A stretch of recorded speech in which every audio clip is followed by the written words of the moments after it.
Assalamualaikum dan salam sejahtera. Bertemu lagi dalam Sumber Seminggu edisi 27 Mei 2022 bersama saya Ala Azman. Isu utama minggu ini bekalan ayam yang tidak mencukupi di beberapa negeri. Pemberhentian ekspor 3.6 juta ayam sebulan bermula 1 Jun ini antara 5 pendekatan segera jangka pendek diumumkan kerajaan dalam mesyuarat Kabinet.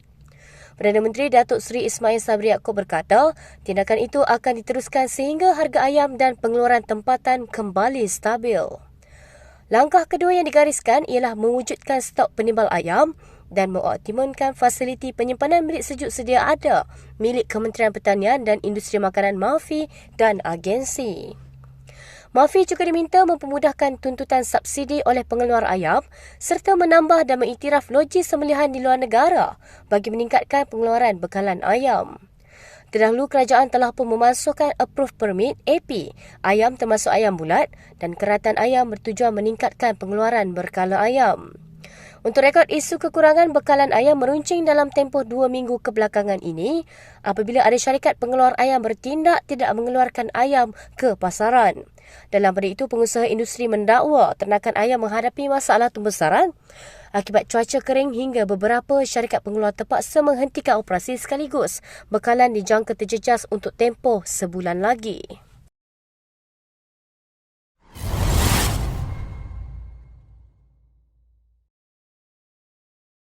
Kita teruskan dengan berita mahkamah mengenai isu belasah warga emas. Penunggang motosikal yang membelasah warga emas dalam kejadian di Padang Jawa Ahad lalu mengaku tidak bersalah ketika didakwa di Mahkamah Magistrate Shah Alam. Tertuduh Zulkifli Cik Su 24 didakwa sengaja menyebabkan kecederaan mangsa Zainuddin Hussein 61 dalam kejadian kira-kira jam 12.30 hari di Padang Jawa Ahad lalu. Susulan pengakuan tidak bersalah itu, Timbalan Pendakwa Raya Ernita Kaur mencadangkan tertuduh diikat jamin RM6,000 dengan syarat tambahan tidak mengganggu mangsa atau saksi berkaitan kes berkenaan.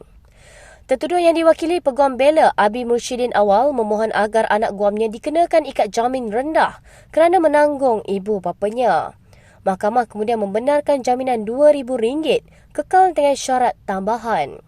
Untuk rekod, insiden yang tular di media sosial itu mendapat maklum balas yang agresif daripada warga Malaysia. Dipahamkan penunggang motosikal itu berang apabila pemandu warga emas itu membelok kereta secara tiba-tiba. Dalam pada itu, Zainuddin yang mengadakan sedang media pada Rabu pula menafikan dia membuat isyarat lucah seperti yang didakwa oleh Muhammad Zulkifli. Dia turut menyatakan rasa terkejut kerana lelaki itu sanggup memfitnahnya, bagaimanapun sanggup memaafkan jika pemuda itu datang berjumpanya. Zainuddin juga berkata ketika kejadian berlaku, dia bersama isteri dan cucunya di dalam kereta dan tidak mampu berbuat apa-apa setelah dipukul oleh Zulkifli bertalu-talu.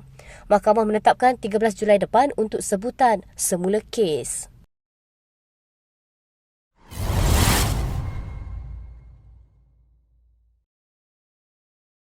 Seterusnya, ikuti perkembangan politik tanah air. Ahli Parlimen Ampang Datuk Zuraida Kamarudin mengumumkan penyertaannya dalam Parti Bangsa Malaysia PBM.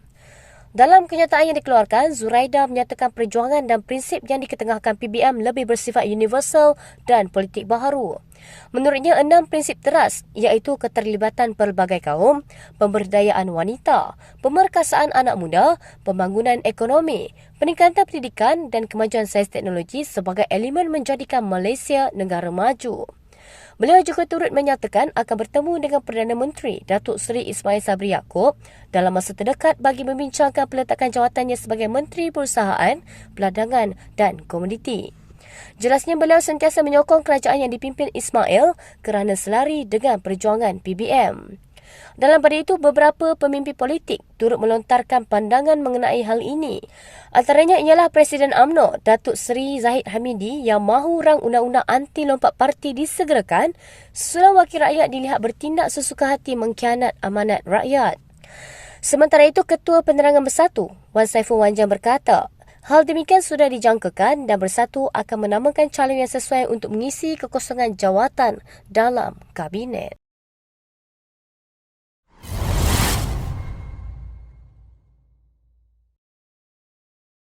Daripada politik kita ke mahkamah. Perbicaraan bekas Timbalan Perdana Menteri Datuk Seri Zahid Hamidi pada 23 Mei hingga 26 Mei di Mahkamah Tinggi Shah Alam membabitkan prosiding membela diri pada hari ke-6. Beliau menjawab soalan daripada Peguam Zahid iaitu Datuk Ahmad Zaini Zainal berkenaan Yayasan Akal Budi yang menurutnya dana yayasan tersebut datang daripada duitnya sendiri bukan milik kerajaan atau rakyat. Ahmad Zahid, 69, berkata sumber dana yayasan tersebut adalah lebihan pendapatannya ketika beliau membabitkan diri dalam sektor korporat sebelum menjawat jawatan sebagai anggota pentadbiran. Mahkamah seterusnya diperdengarkan dengan jawapan daripada Zahid bahawa 2 cek berjumlah 6 juta ringgit yang diterimanya daripada syarikat sarana kencana sendirian Berhad adalah sumbangan politik dan bukannya rasuah. Berdasarkan pertuduhan ke-14 dan ke-15, Ahmad Zahid didakwa menerima suapan berjumlah 6 juta ringgit daripada Timbalan Pengarah Urusan Datasonic Group, Chu Ben Ben, sebagai upah melantik di TSP untuk melaksanakan projek chip pasport yang akan dimasukkan ke halaman biodata pasport antarabangsa Malaysia daripada Jabatan Imigresen menerusi rundingan terus di bawah Kementerian Dalam Negeri. Ahmad Zahid berdepan 47 pertuduhan dengan 12 daripadanya melibatkan pecah amanah, 8 pertuduhan rasuah dan 27 pertuduhan pengubahan wang haram membabitkan berpuluh juta ringgit dana Yayasan Akal Budi. Dalam pada itu, bekas Perdana Menteri Datuk Seri Najib Razak dan peguamnya Tan Sri Muhammad Syafiee Abdullah gagal dalam usaha mendapatkan kebenaran merayu keputusan Mahkamah Tinggi yang menolak permohonan semakan kehakiman untuk menggugurkan Datuk Seri Gopal Sri Ram daripada pasukan pendakwaan terhadap kes dihadapi mereka.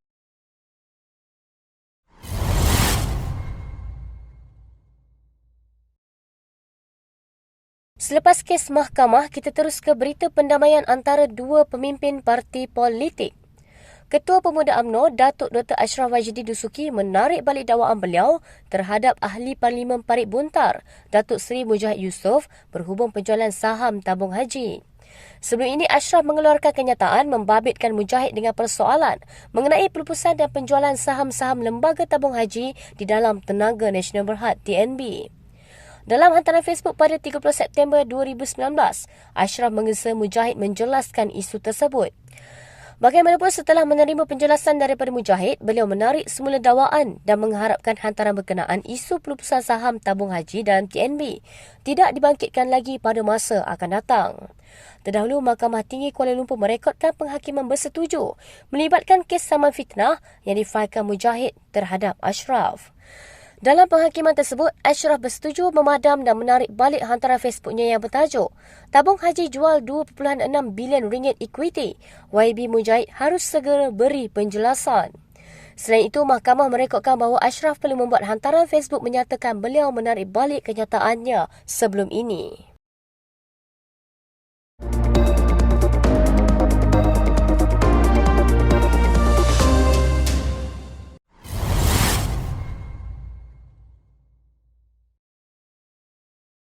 Global minggu ini dimulakan dengan berita yang membimbangkan warga dunia. Ekoran masalah inflasi makanan yang kian meruncing apabila India mengambil tindakan drastik menghadkan ekspor gandum dan terbaru ekspor gula. Ini bertujuan untuk melindungi bekalannya sekaligus mengawal inflasi yang menyebabkan harga global melonjak susulan perang di Ukraine. Negara pengeluar gula terbesar dan pengeksport kedua selepas Brazil itu pada Rabu lalu menjelaskan penghantaran akan dihadkan kepada 10 juta tan sahaja bagi tahun pemasaran semasa hingga September. Kementerian Makanan India dalam satu kenyataan berkata, ekspor gula dijangka mencapai rekod tertinggi pada tahun ini dengan kontrak yang telah ditandatangani bagi 9 juta tan gula. Walaupun India hanyalah peserta kecil dalam pasaran global, namun langkah itu mencetuskan lonjakan harga makanan dunia yang sememangnya melambung tinggi sejak pencerobohan Rusia ke atas kuasa pertanian Ukraine Februari lalu. Ini kerana Ukraine adalah negara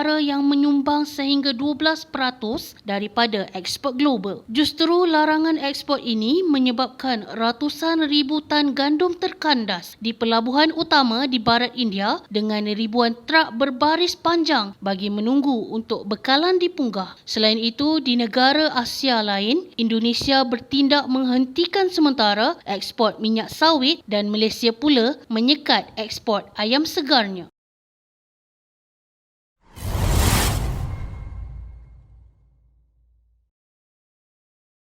Seramai 19 pelajar dan 2 guru terbunuh dalam satu serangan yang dilakukan remaja bersenjata berusia 18 tahun di sebuah sekolah rendah di Texas pada Selasa. Menurut Reuters, insiden tembakan terburuk ini mengakibatkan kematian paling ramai mangsa yang pernah berlaku di sekolah Amerika Syarikat sejak beberapa tahun lalu. Gubernur Greg Abbott ketika berucap pada sidang akhbar berkata, remaja bersenjata itu dipercayai menembak neneknya sebelum menuju ke sekolah rendah Rock sekitar tengah hari, lapor CNN. Abbott berkata, remaja yang juga warga negara tempatan dikenali sebagai Salvador Ramos dipercayai bertindak sendirian sewaktu kejadian tersebut. Berikutan itu, Presiden Amerika Syarikat Joe Biden mengarahkan bendera dikibarkan separuh tiang setiap hari sehingga matahari terbenam pada hari Sabtu sebagai tanda berkabung bagi mangsa-mangsa terkorban.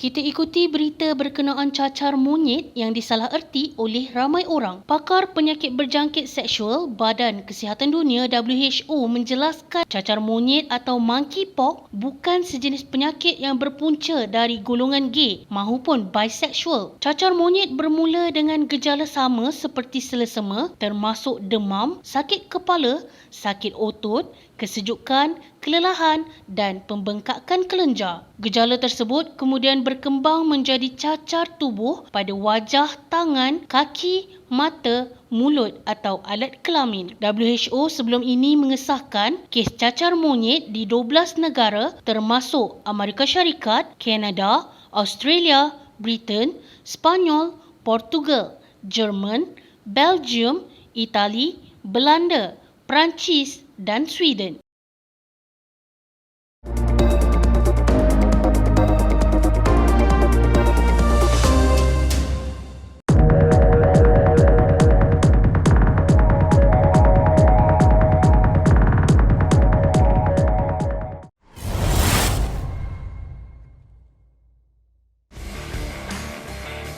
Pentas arena minggu ini dibuka dengan pencapaian kontingen negara menamatkan cabaran di Hanoi dengan menghadiahkan 39 pingat emas dalam Tamasya Sukansi Vietnam. Kem negara meraih pungutan keseluruhan 39 emas, 45 perak dan 90 gangsa sekaligus mengatasi sasaran 36 pingat emas ditetapkan. Malahan, pencapaian itu meletakkan Malaysia di kedudukan ke-6 iaitu di belakang Singapura yang meraih 47 emas, 46 perak dan 73 gangsa.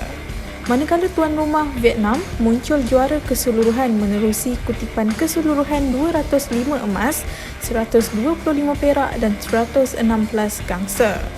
Thailand berada di tempat kedua dengan kutipan 92 emas diikuti Indonesia sebanyak 69 emas dan Filipina di tempat keempat dengan meraih 52 emas.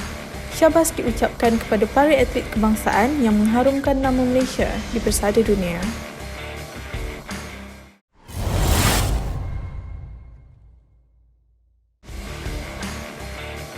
Jago badminton perseorangan lelaki negara, Lee Zijia kini diangkat selaku pemain nombor 5 terbaik dunia. Berdasarkan kedudukan ranking terbaru dikeluarkan Persekutuan Badminton Dunia BWF, Zijia melonjak satu anak tangga selepas meraih 90,378 mata daripada 41 kejohanan disertainya. Pencapaian itu membuktikan prestasi Zijia bagi perlawanan musim tahun ini lebih cemerlang. Sementara itu, juara Olimpik dari Denmark, Victor Axelsen kekal selaku pemain nombor 1 dunia diikuti jago dunia dari Jepun, Kento Momota di kedudukan kedua.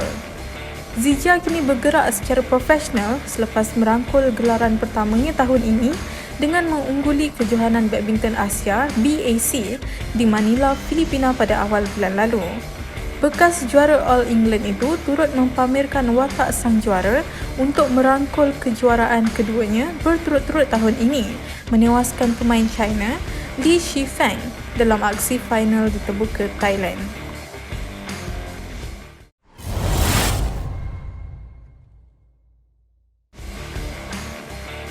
Kita beralih kepada berita sukan luar negara. Pengendali Liverpool, Jurgen Klopp, dinamakan sebagai pengurus terbaik Liga Perdana Inggeris EPL oleh Persatuan Pengurus Liga. Pengumuman itu dibuat pada Rabu, berikutan kemenangan skuad Reds bagi Piala Liga Inggeris dan Piala FA selepas menewaskan Chelsea dalam penentuan penalti sebanyak 2 kali di Wembley. Menurut klub, penganugerahan itu merupakan satu penghormatan buat dirinya selepas menempuh musim yang mencabar. Pengurus Jerman itu turut memberi penghormatan kepada staf belakang tabir dengan menzahirkan penghargaannya terhadap kerjasama sepasukan dalam memastikan Liverpool terus maju ke hadapan.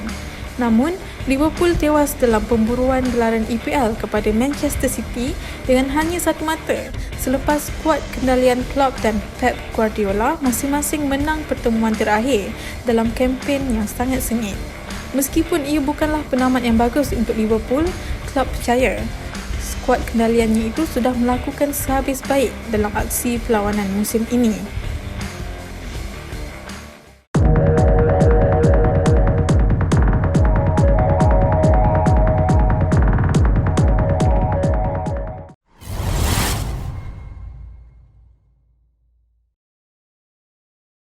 Seterusnya, kita ikuti berita yang tular di media sosial. Gambar yang menunjukkan veteran Angkatan Tentera Malaysia ATM berdiri di tengah panas adalah situasi biasa bagi perbarisan statik. Persatuan Veteran ATM, PVATM dalam satu kenyataan berkata, bagi ahli-ahlinya, peluang menjadi sebahagian dari peserta perbarisan adalah satu kebanggaan dan penghormatan besar. Menurutnya lagi, gambar yang tular dengan kapsion seolah-olah veteran ATM tidak mendapat layanan tidak sepatutnya adalah tuduhan tidak benar. Malahan mereka turut menjelaskan ianya bukan majlis perjumpaan yang dibuat oleh Menteri Kanan Pertahanan, Datuk Seri Syamsuddin Hussein. Sebaliknya, program anjuran mereka sendiri sempena meraihkan usia 100 tahun VVATM. Kehadiran Menteri dan veteran negara ASEAN seramai 27 orang adalah atas jemputan mereka bertujuan memeriahkan majlis. Malahan PVATM turut memaklumkan bahawa gambar tular yang menunjukkan makan di bawah pokok pula merupakan peserta perbarisan dari PVATM Kedah yang sedang berehat di sekitar Masjid Tunku Mizan di mana mereka sedang menunggu masuk solat Zuhur. Kenyataan itu turut menyebut saja makanan tengah hari iaitu nasi Arab turut disediakan bagi peserta dan penonton, namun tetamu kehormat di dalam Dewan Bankuet bagi menghormati tetamu luar negara.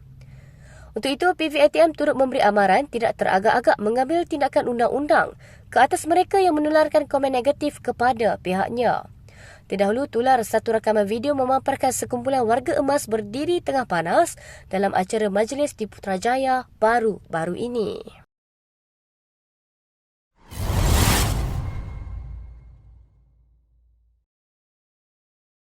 Beralih kepada berita yang melanda Kuala Lumpur.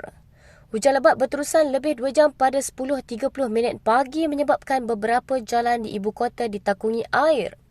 Polis Kuala Lumpur memaklumkan sebanyak 9 lokasi terjejas iaitu Jalan Sultan Azlan Shah dari arah Jalan Ipoh, Jalan Imbi ke arah Jalan Sultan Ismail, Jalan Ipoh, Jalan Rahmat, Jalan Sultan Ismail dan Jalan Kampar off Jalan Sentul. Sehingga jam 1.30 petang, banjir kilat di semua kawasan surut selepas hujan reda. Air bertakung disebabkan longkang tersumbat hingga air tidak boleh dialirkan. Selain itu, beberapa jalan utama turut dilanda banjir sebelah petang setelah hujan lebat selama sejam. Antara yang terlibat Jalan Kuching, Jalan Tunku Abdul Rahman, Jalan Semantan, Jalan Kinabalu yang dinaiki air setinggi 0.4 meter. Jurucakap Bomba dan Penyelamat Sentul, Gombak Selatan berkata, mereka menerima panggilan banjir pada jam 3.52 petang mengenai banjir kilat. Keadaan itu mengakibatkan berlaku kesesakan teruk berikutan berlaku pada waktu puncak orang ramai pulang dari tempat kerja.